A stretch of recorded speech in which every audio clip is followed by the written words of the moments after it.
Hello Titans, welcome to Titan Talks, the new series where we get to know one of our fellow Titans a little bit better. My name is Ben Delnegro, and with me today for the first episode is Mr. Ashley Carter Sinclair.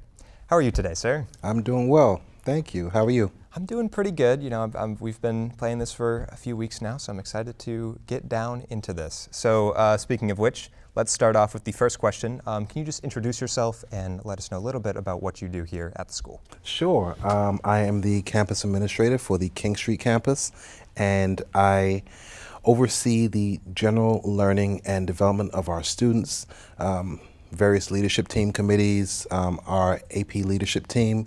I help to develop them, the general curriculum design of our school, and everything that really falls within the operations and systems of the school, with the help of many other people. I don't do anything by myself.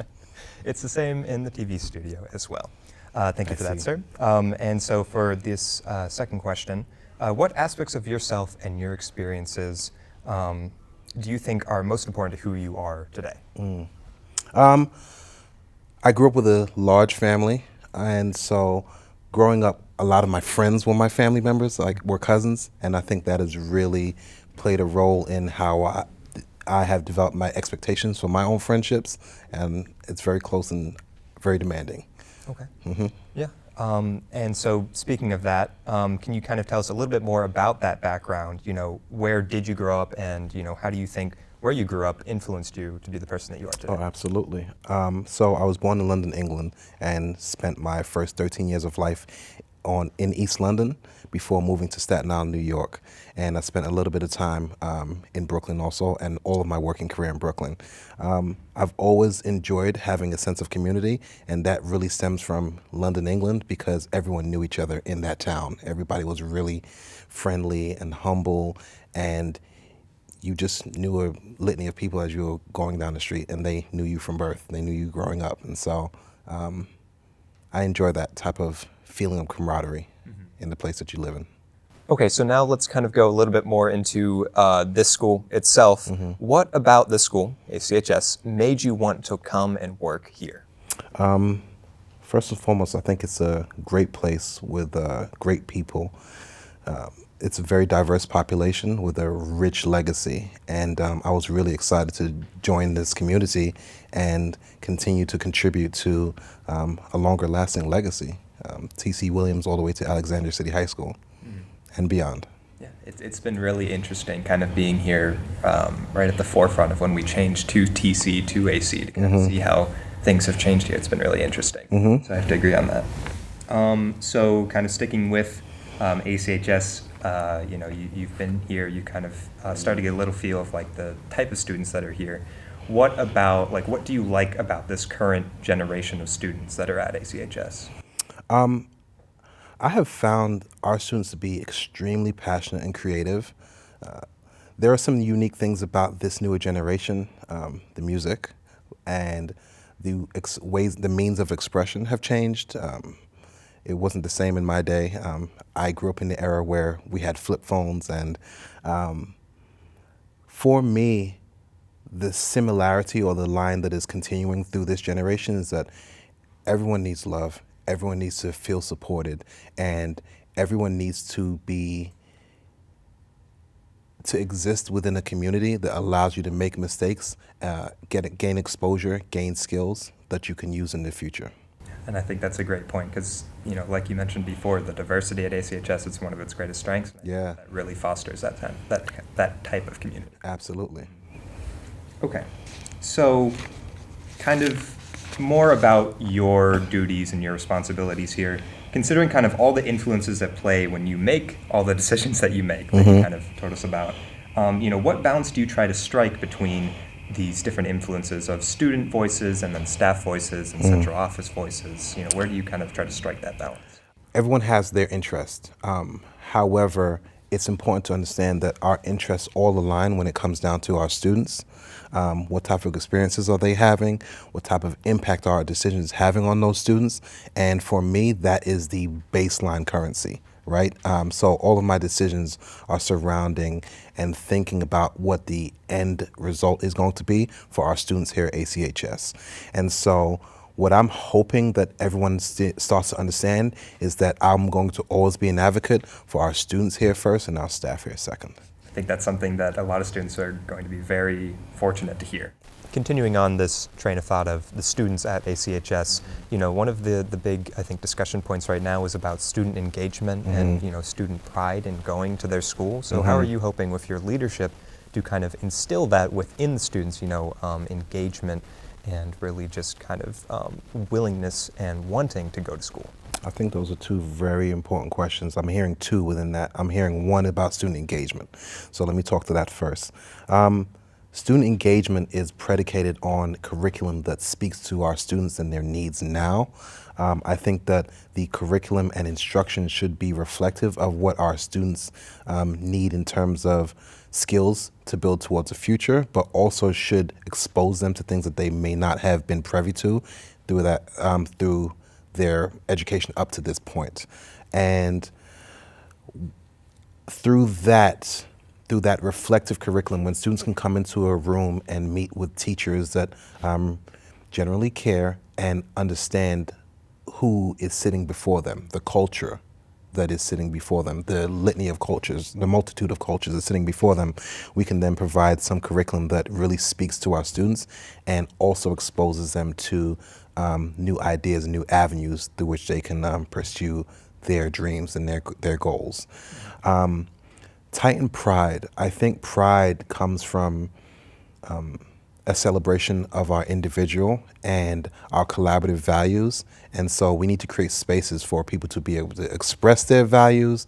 I think we need to have moments and events where we are sharing those values as a community and also uplifting those individual aspects of our students here. And through that experience, I think that we have a continuation of what has been a long legacy of TC, Williams, and ACHS pride.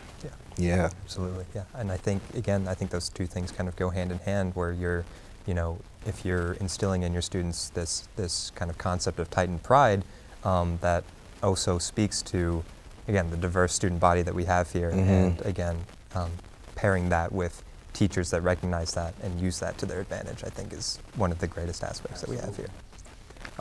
So moving on now, you've been in education for many years at this point. What was the kind of initial spark that wanted you to devote all these years to education?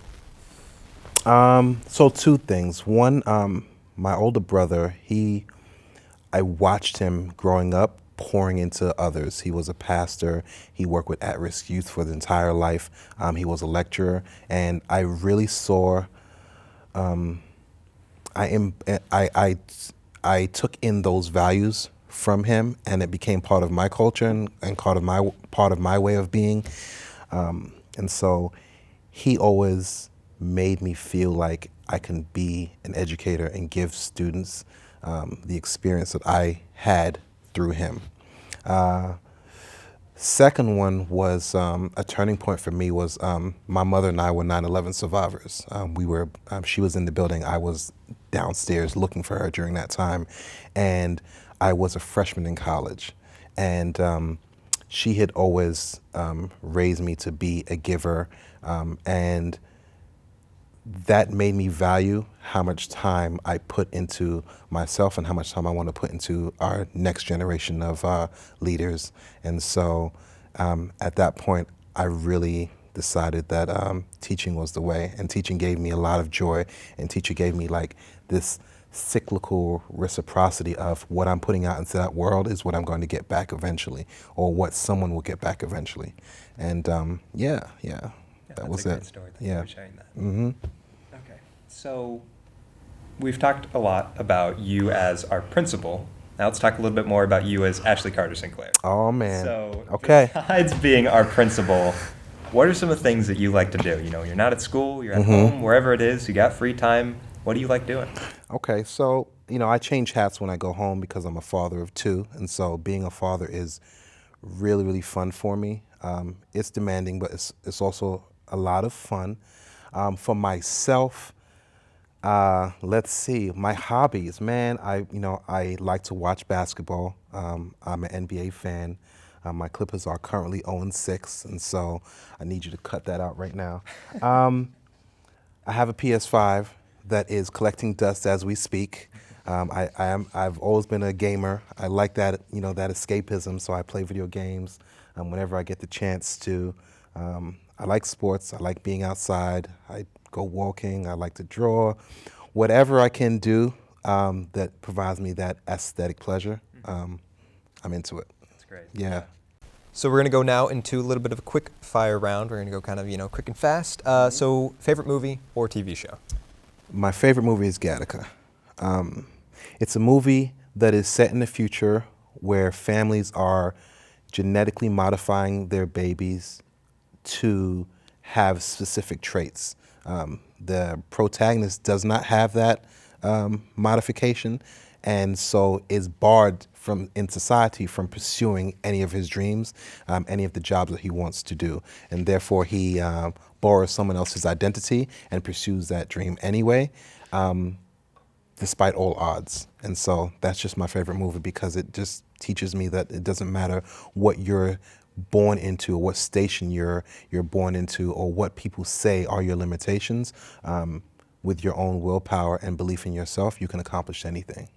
Yeah. I'm surprised I haven't heard about that movie, Titans. Watch Gattaca. Ethan Hawke. Ethan Hawke. Gattaca. All right, moving on. Favorite sound?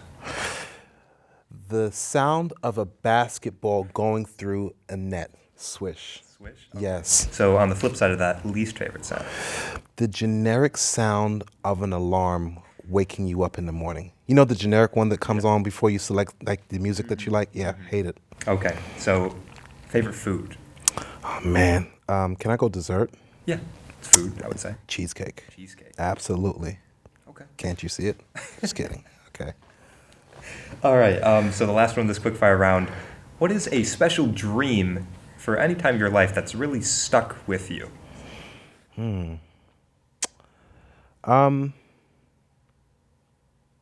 That's a really, really deep question. I've always enjoyed dreams where I'm flying, or dreams where I'm swimming in deep, dark waters. Okay. It's a daunting feeling.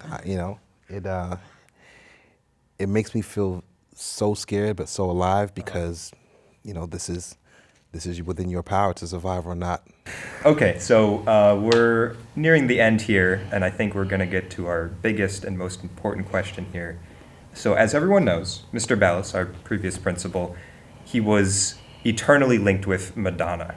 Okay. You could not separate the two. So I think the question on their mind is, who is your celebrity, your most influential celebrity, and why? For me, man, I have to go Kendrick Lamar. That's my guy. I've been following him since Section 80. I love the dynamicism that he's brought to the music industry, to that genre, to his artistry. And I've watched his albums grow with his own life experiences and also with my own. And there's a lot of parallels. There's a lot of messaging. There's a lot of advice that people can pull. And there's a lot of calm that can come from listening to one of his albums. Okay. Yeah, and insight. This Yes. might be a little difficult. What's your favorite Kendrick Lamar album?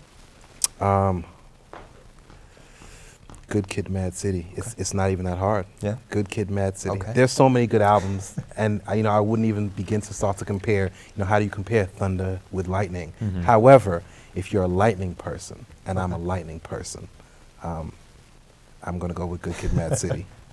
All right. Love that. Okay, so that was our last Real Question Day. I'd like to thank you for being here, taking time out of your very busy schedule to be here. Before we wrap up, is there anything else you'd like to add, anything else you'd like to talk about while you're still here with me today? I think that you asked some really great questions around our Titan experience, our Titan pride, around what makes our community better. And I just want to say, that all of the staff members here care so much about you all. We want to make sure that you have an experience that is memorable, an experience that is meaningful, and an experience that catapults you into your future. And I just want to let you know that we're here, and we are constantly working at getting better at what we do and how we serve. And to all of our students listening, let's continue to contribute to this community and our experiences as a collective. And so we care, and we're here. I think that's a great way to end it off. So thank you again so much for being here. Titans, this has been Titan Talks with Ben Delnegro. I'm with Mr. Ashley Carter Sinclair.